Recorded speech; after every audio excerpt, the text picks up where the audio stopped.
नमस्कार, मी प्रियंका लाठी आणि बुलेटिन मध्ये आपलं स्वागत। विधानसभा निवडणुकीतील विजयानंतर भाजपचे एक दिवसीय अधिवेशन उद्या रविवारी शिर्डीत होत असून केंद्रीय गृहमंत्री अमित शहा तसेच भाजपचे राष्ट्रीय अध्यक्ष जे.पी. नड्डा हे त्या अधिवेशनाला उपस्थित राहणार आहेत। या निमित्ताने अहिल्यानगर जिल्हा व शिर्डीत भाजपच्या वतीने जोरदार शक्ती प्रदर्शन केले जाणार आहे। अधिवेशनाची जोरदार तयारी सध्या करण्यात येत आहे। वाल्मिक कराडचा मुलगा सुशील कराड याने त्याच्या जुन्या मॅनेजरला धमकावून मारहाण केल्याचा आरोप केला जात आहे। या प्रकरणी मॅनेजरच्या पत्नीने सोलापूर जिल्हा न्यायालयात फिर्याद दाखल केली आहे। पीडित कुटुंबाचे वकील विनोद सूर्यवंशी यांनी सांगितलं की सुशील कराडने माझ्या आशिलाच्या घरात घुसून पैसे व सोन्याची लूट केली, तसेच 2 ट्रक 2 गाड्या 1 भूखंड बेकायदेशीरपणे ताब्यात घेतल्याचा आरोप आहे। या प्रकरणी पोलिसांनी गुन्हा दाखल न केल्याने माझ्या आशिलांनी न्यायालयात धाव घेतली आहे। महाविकास आघाडीला विधानसभेच्या निवडणुकीत आलेल्या अपयशानंतर महाविकास आघाडी आता तुटणार असल्याची चर्चा रंगली आहे। याचं कारण म्हणजे गेल्या काही दिवसांपासून महाविकास आघाडीतील नेते एकमेकांवर आरोप करत टीका करत आहेत। असं असतानाच आज शिवसेना ठाकरे गटाचे खासदार संजय राऊत यांनी आगामी स्थानिक स्वराज्य संस्थांच्या सर्व निवडणुका ठाकरे गट स्वबळावर लढवणार अशी घोषणा देखील केली आहे। केंद्रीय राज्यमंत्री रामदास आठवले यांनी त्यांची Republican party of India Delhi विधानसभेच्या मैदानात उतरणार असल्याची घोषणा केली होती। त्यानंतर आज आठवले यांच्या पक्षाने दिल्ली विधानसभा निवडणुकीसाठी 15 उमेदवारांची पहिली यादी जाहीर केली आहे। या मतदारसंघात रिपब्लिकन पार्टी ऑफ इंडियाचे उमेदवार जाहीर केले आहेत। वैजापूर तालुक्यातील श्री क्षेत्र रामेश्वर देवगाव शनी येथे पंचक्रोशीतील ग्रामस्थांनी 178व्या अखंड हरिनाम सप्ताहासाठी भव्य रॅली काढत श्री क्षेत्र गोदाधाम येथे परमपूज्य महंत रामगिरीजी महाराज यांचे आशीर्वाद घेतले।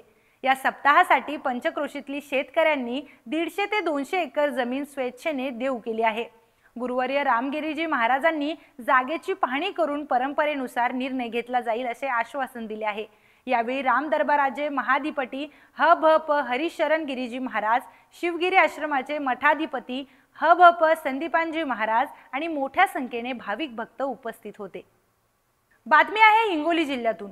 हिंगोली जिल्ह्यातील कळमनुरी येथील इयत्ता 7वी वर्गात शिक्षण घेत असलेल्या विद्यार्थिनीचा मांजाच्या दोऱ्याने पाय कापला गेला आहे। विद्यार्थिनीला कळमनुरी येथील उपजिल्हा रुग्णालयात प्राथमिक उपचार करून तिला पुढील उपचारासाठी जिल्हा सामान्य रुग्णालय हिंगोली येथे हलवले आहे। ईश्वरी गोपालराव जाधव वय वर्ष 13 असे या विद्यार्थिनीचे नाव असून तिच्या पायाला 12 टाके पडले आहेत। सध्या या विद्यार्थिनीवर हिंगोली जिल्हा सामान्य रुग्णालयात उपचार सुरू आहेत। ईश्वरी जाधव ही माझी भाची असून राहणार कळमनुरी। जेवण वगैरे केलं, सकाळचा टाइम झाला शाळेत जाताना काही मुलं रस्त्यावर पतंग खेळत होते, त्यांच्यासोबत त्या पतंगाला मांजा होता। शाळेत जाताना पायाला मांजा अडकून मार लागला, कापल्या गेला। शाळेतल्या शिक्षकांनी पोहोचायच्या पहिले शाळेतल्या शिक्षकांनी कळमनुरीच्या हॉस्पिटलमध्ये ॲडमिट केलं। कळमनुरीच्या हॉस्पिटलमध्ये घेतलं नाही, त्यांनी टाके पाडत नाहीत म्हणले आमच्या इथं। तिथून मग हिंगोलीच्या ॲड्रेस दिला रुग्णालयाचा, हिंगोलीमध्ये ॲडमिट केला आणि 12 ते 13 टाके जवळपास पडले। ही घटना माझ्या भाषेसोबत घडली, याच्यानंतर कोणासोबत घटना घडू नये म्हणून ही न्यूज देतो। यवतमाळ जिल्ह्याच्या पांढरकवडा टोल नाक्यावरून मोठी बातमी समोर येते। पांढरपोल टोल नाक्यावर गोवंश तस्कराच्या मुसक्या आवळल्या गेल्यात। वाहतूक करणाऱ्या 2 ट्रकसह 87,21,000चा मुद्देमाल जप्त करण्यात आलाय।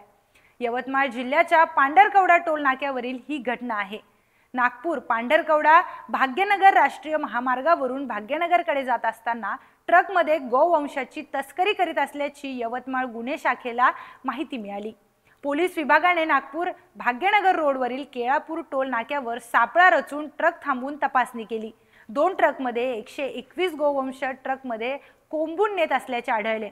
यावरून आरोपी मोहम्मद हातम अब्दुल नवी वय वर्ष 49 राहणार दुर्गा चौक, रोशनपुरा, मूर्तिजापूर आणि जिल्हा अकोला, आरोपी नंबर 2 मोसिम अली सय्यद मोबिन वय वर्ष 45 वर्ष आणि आरोपी क्रमांक 3 इरशाद उल्ला खा किस्मत उल्ला खा वय वर्ष 32 वर्ष राहणार पठाणपुरा, मूर्तिजापूर जिल्हा, या तिघांना अटक केली असून पांढरकवडा पोलीस स्टेशन येथे गुन्हे दाखल करण्यात आले आहेत। सदरची कारवाई यवतमाळ जिल्हा पोलीस अधीक्षक श्री कुमार चिंता यांचे मार्गदर्शनात गुन्हे अन्वेषण विभागाचे पोलीस निरीक्षक सतीश चौरे व कर्मचारी यांनी केली आहे। यवतमाळ शहरातून मोठी बातमी समोर येते। यवतमाळ शहरातील मालमत्ता धारकांकडे थकीत असलेल्या 15 कोटींचा कर वसूल करण्यासाठी नगर परिषद प्रशासन ॲक्शन मोडवर आलंय। 1 लाखांपेक्षा अधिक कर थकीत असलेल्या 400 मालमत्ता धारकांना नोटीस बजावण्यात आली आहे। 31 मार्च पूर्वी कर वसुलीचे उद्दिष्ट गाठण्याची नगर परिषदेची धावाधाव सुरू झाली आहे। आजपासून पुण्यातील चाकण परिसरात नाणेकरवाडीत इस्तेमा जोरदार प्रमाणात सुरू झालाय। या ठिकाणी येणाऱ्यांची संख्या खूप मोठ्या प्रमाणात असल्याने महाराष्ट्रातील अनेक भागातून या ठिकाणी लोक आले आहेत।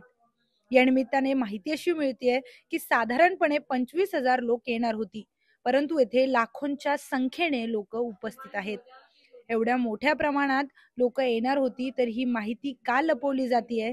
यातून कट्टरपंथीय समाज वाढवण्यासाठी ही गर्दी झाली तर नाही ना, अशी शंका आता पुणेकरांना वाटू लागली आहे।